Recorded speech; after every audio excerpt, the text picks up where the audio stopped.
Hola profesora, ¿qué tal? En esta ocasión me ha tocado hablar sobre la primera parte de la introducción. Bueno, para empezar, ¿qué es el terrorismo? Pues son actos donde se utiliza la violencia o la fuerza contra las personas vulnerables para generarles temor, intimidación, coerción o simplemente en un contexto de secuestro, hacer que los rescatistas le den dinero a cambio de la liberación de ellos. Y bueno, con respecto a las clases, la primera clase que creemos pertinente es la del Gobierno Revolucionario de las Fuerzas Armadas de 1968 a 1980, donde pues aparece la doctrina de seguridad nacional, donde aparecen las reformas sociales, la reforma agraria, la más conocida, y pues sus respectivos fracasos también. Todo esto es como que las causas para que Sendero Luminoso empiece a realizar su plan, empiece a poner, o bueno, empiece a hacer manos a la obra, como es dicho. Bueno, la segunda clase es la crisis económica de los años 80, de 1980 a 1990, donde pues está de más decir que aparecen los dos grupos terroristas más grandes del Perú, Sendero Luminoso, dirigido por Abimael Guzmán, y pues MRTA, Movimiento Revolucionario Tupac Amaru, dirigido por Víctor Polay Campos. Y la tercera clase es la de la etapa de Fujimori, de 1990 a 2000, donde ahí prácticamente ya el terrorismo ya se está desapareciendo casi por completo, donde está en declive literalmente y pues gracias a Fujimori todo esto se genera, pero a la vez también se hace otros nuevos problemas. Y bueno, a continuación, la segunda parte de la introducción. Gracias. Bueno, ahora voy a hablar sobre la causa y la consecuencia del terrorismo. Una de las causas del terrorismo es que hubo un completo abandono por parte del Estado hacia las poblaciones campesinas e indígenas, por lo que inició un descontento por parte de los ciudadanos que integraban estas regiones debido a que había una mala distribución de riquezas, un centralismo de poder principalmente en la capital, expropiación de tierras, no había una legalidad de estas, gobiernos oportunistas que velaban por su bienestar personal y asimismo como inició un surgimiento de nuevas ideologías que quisieron poner en práctica el adoctrinamiento de marxismo, leninismo, teniendo como antecedentes las revoluciones ocasionadas en países extranjeros. Una de las consecuencias que ocasionó el terrorismo fue que hubo muchos daños sociales, económicos, psicológicos, principalmente a las familias que tuvieron un contacto directo con este problema debido a que muchos de sus familiares murieron, fueron secuestrados, incluidos en las tropas terroristas, y asimismo ocasionaron que dejaran la actividad de sostenimiento que tenían, que era la agricultura, e iniciar las migraciones hacia las poblaciones seguras. Asimismo, el aumento de pobreza y desempleo, la disminución de mano de obra y en conclusión una mala práctica o no existía un cumplimiento de los derechos humanos. Es por ello que inició una preocupación para que estas poblaciones tuvieran una facilidad de acceso a servicios principales como la salud, la educación, entre otros. Primero, el señor Gilberto San Miguel y el otro Hola. Que nos acompaña también es el señor Desiderio. Ya, mi primera pregunta va a ser para el señor Ignacio. ¿Cómo influyó el terrorismo en su vida diaria o en la de sus familiares y qué acciones tomó al respecto para afrontarlas?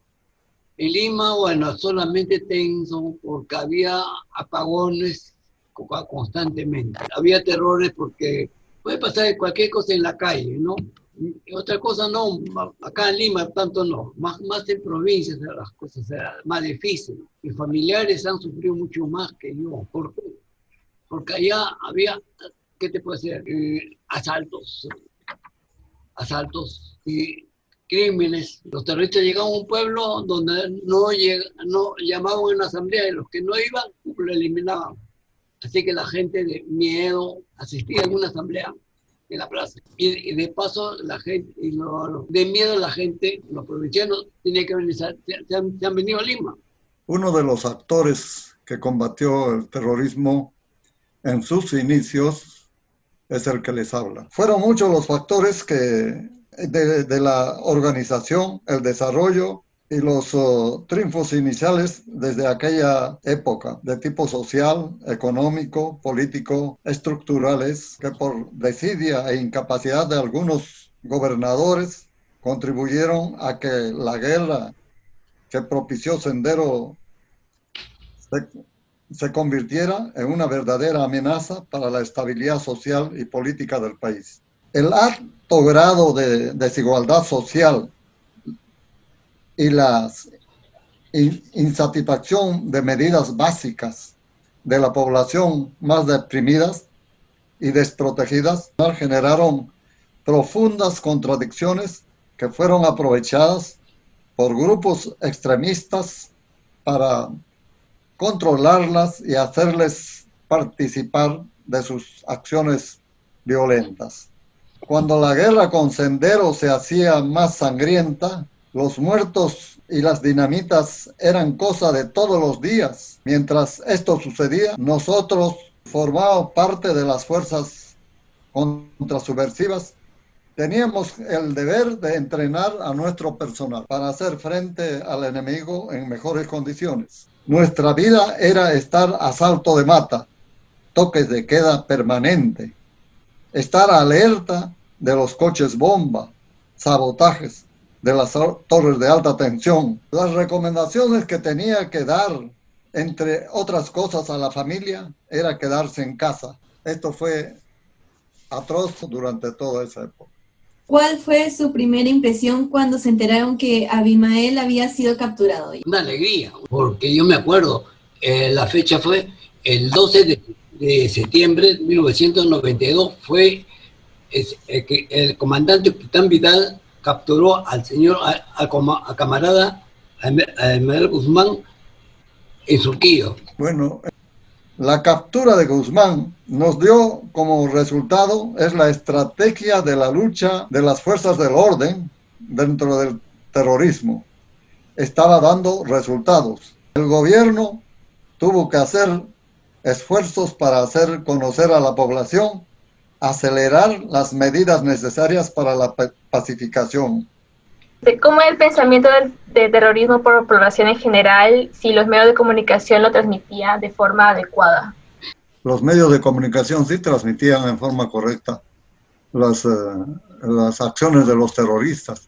Tal es así que se vengaban haciendo volar sus líneas, poniendo coches bombas cerca a los medios de comunicación, y también se tenían que cuidar permanentemente, tomar las medidas de seguridad para poder comunicar a la población de los actos que estaba realizando el terrorismo. No sé si quisieran dar un último mensaje en especial sobre el tema. Dar una felicitación a la juventud, cómo ha salido hoy día manifestación, una semana, fíjate, frente todo el problema que tenemos acá en el Perú. Yo solo recomendaría a todos los estudiantes dedicarse a lo que tienen que hacer, estudiar, capacitarse al máximo. Y ahora voy a explicar un poco a la conclusión a la que llegamos. Sin duda alguna, el terrorismo fue la época más crítica y más dura que sufrió el país, ya que durante este periodo se produjeron muchísimas muertes. Fue una etapa en la que existió mucha violencia y mucho miedo por parte de los pobladores, sobre todo de la sierra y de la selva del Perú.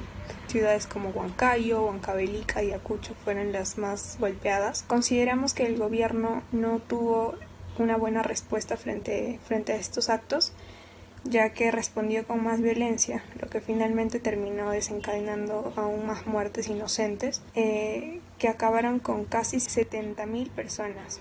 Una posible solución durante esta época que hubiera podido tomar el Estado hubiera sido de tomar mayor responsabilidad frente al caso, no simplemente mandar a los militares a matar a quienes creían que podían ser parte de Sendero, ya que muchos pobladores se vieron afectados sin ni siquiera pertenecer al grupo terrorista. de repente por tener facciones o características que puedan hacerles creer de que pertenecían, pero sin embargo no habían pruebas contundentes para poder tomar esas medidas que se tomaron durante ese tiempo.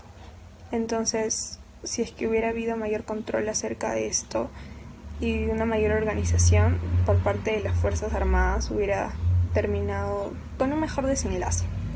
Gracias.